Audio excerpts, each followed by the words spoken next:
Сайын Шапағатов мектеп-гимназиясы. 7 Б сынып оқушылары. Қазақ тілі мен әдебиет пәнінің мұғалімі Сүбәлиева Балым Маралбекқызы. Сәлеметсіңдер ме, қымбатты менің оқушыларым. Бүгінгі өткелі отырған жаңа сабағымыздың тақырыбы Мұхтар Шахановтың өмірі мен шығармашылығы.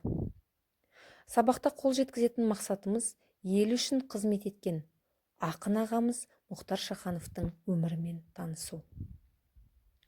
Мұхтар Шаханов 1942 жылы 2 тамызда Ленгір ауданы Қасқасу ауылында дүниеге келген. Еліміз үшін көп еңбек еткен. 1996 жылы Қазақстан Республикасының халық жазушысы, 1999 жылы Қырғыз Республикасының халық ақыны деген атаққа ие болды.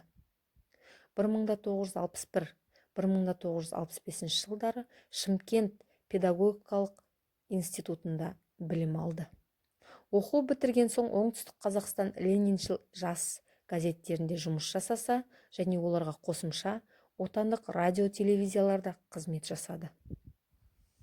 1966 жылдан бастап бақыт балладалар, ай туып келеді, қырандар төбеге қонбайды, ғашықтық, махаббатты қорғау, ғасырларды безбендеу атты жинақтары жарық көре бастады. 1984 жылы 1993 жылдар аралығында жалында бас редактор болып жұмыс жасады. 1986 жылы Қазақстан Республикасының Жазушылар одағының хатшысы болып орналасады.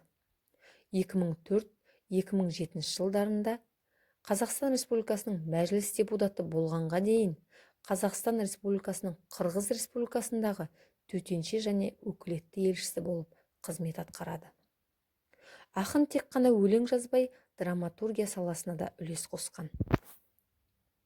Балалар, байқадыңдар ма, өмірінің барлығы еңбекпен өтіп келе жатыр. Қадірлі Мұхтар ағамыз кеңестік қызыл билігінің құрығы ұзын, қылышы қынабында тұрған шағында, желтоқсан ызғарында ұлттық намысын ұрандатып шығып, аяусыз жазаланған ұлтымыздың арын Мәскеу төріндегі мінбелерде қорғады. Ұлттың ұлылығын дәлелдейтін шақтарда үнсіз қалмады. Сізге осы еңбектеріңіз үшін оқырмандарыңыз басын иіп алғысын айтады.